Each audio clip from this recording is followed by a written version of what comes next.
Hey, what's going on, guys? It's Black Prince 310, and I'm here with some Apple news for you guys. Let's go ahead and get right into it.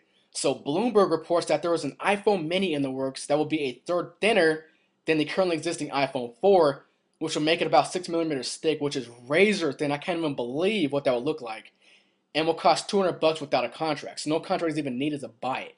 Just $200 when you're at the store with a brand new iPhone. It's also rumored to have no home button, which makes sense because past rumors have stated that Apple's moving away from buttons on their products. So maybe on their on the iPad 2 or the iPad 3, which I'll talk about later on, or the iPhone 5, there will not be any kind of button on it, and it will just be in the screen itself, like Android Honeycomb does. I just don't see Apple releasing an iPhone Mini, even if it is smaller, for $200 without a contract. That is super cheap. So I'm definitely looking forward to hearing more about this and if this is really a true rumor. Apple is also said to be working on a processor that can support multiple GSM and CDMA networks. So theoretically, you'll be able to use it on T-Mobile or at&t or Verizon or even Sprint on the exact same phone, which would be pretty cool and would eliminate the need to make different phones for different carriers. That makes sense right there.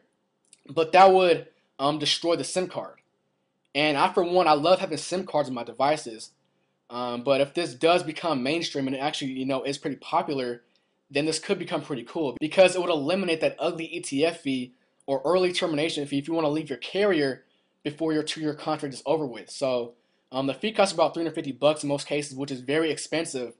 And this would be cool because the iPhone will be completely independent from the carrier itself. It will not be related to at&t or Verizon in any way. It would just be the iPhone itself somehow available on that carrier, which would be pretty convenient. And I'm definitely looking forward to see if this can become mainstream and save people money if they want to switch to different carriers if their coverage sucks with that certain carrier. So next up is the iPad 3. I heard about this a few days ago over on TechCrunch, which is a pretty popular blog website for mobile technology, and they reported that the iPad 3 will be released this fall in September, which makes no sense, right? Well, apparently the iPad 2 will be what the iPhone 3GS was to the iPhone 3G.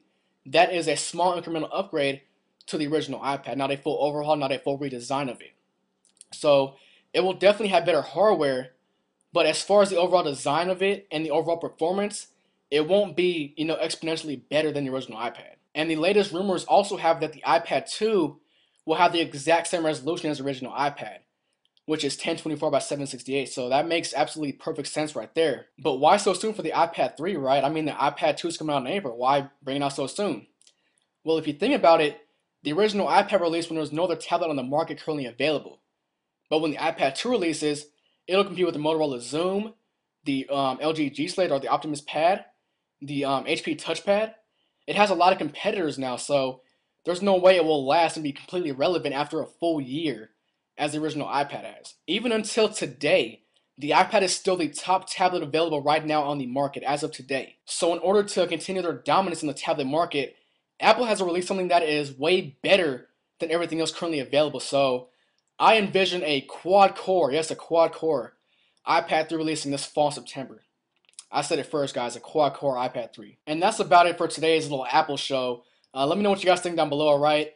And these are a complete rumor, so they may be 100% accurate or 100% false. So make sure you guys keep that in mind, alright? This has been Black Prince 310. Thank you for watching, and I'm out. Peace.